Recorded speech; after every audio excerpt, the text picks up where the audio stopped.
Hi అండి, Talari form ఛానల్కి స్వాగతం సుస్వాగతం.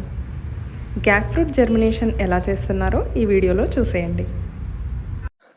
మేల్ ఫ్లవర్ ఈ విధంగా కింద బెలూన్లా వస్తుంది. అయితే యాక్చువల్గా ఫ్లవర్ ఓపెన్ అవ్వాలి, ఇప్పుడు లైటింగ్ లేదు కాబట్టి కావలేదు. సో మేల్ ఫ్లవర్కి మనం ఇది మేల్ ఫ్లవర్ ఇలా ఉంటుంది. అదే ఫీమేల్ ఫ్లవర్ అయితే ఇలా కింద కాయ వచ్చి పైన ఫ్లవర్ వస్తుంది. డిఫరెన్స్ అనమాట. ఆడ పువ్వు చిన్నగా ఉంటుంది, మగ పువ్వు పెద్దగా వస్తుంది. మనం హ్యాండ్ పాలినేషన్ చేయాలి క్రాసింగ్. అప్పుడు ఇట్లాగా ఈ పైన రేకులు తీసేసి దీనికి కూడా పైన రేకులు ఇట్లా తీసేయాలి ఆడపువ్వుకి. ఇప్పుడు దీంట్లో ఇక్కడ రెడ్ కలర్లో మనకి పుప్పుడు కనిపిస్తుంది.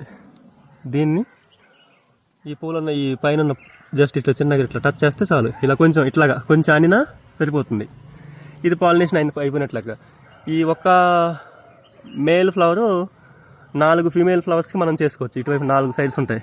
4 ఫీమేల్స్కి మనం ఇట్లా పాలినేషన్ చేస్తే అది మనకి ఫ్రూటింగ్ సెట్ అవుతుంది అనమాట.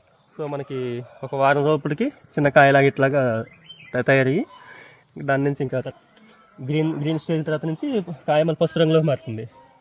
పసుపు రంగు నుంచి అది లైట్ ఎల్లో నుంచి కొంచెం టిక్ ఎల్లోకి వస్తుంది. ఇది ఆల్మోస్ట్ మనం ట్రాన్స్పోర్ట్ చేయడానికి సో ఈ కలర్లో ఆరెంజ్ కలర్లో ఉన్నప్పుడు మనం కటింగ్ చేసేసుకుంటే మనం 3 రోజుల వరకు మనకి డ్యామేజ్ కాదు కాయ.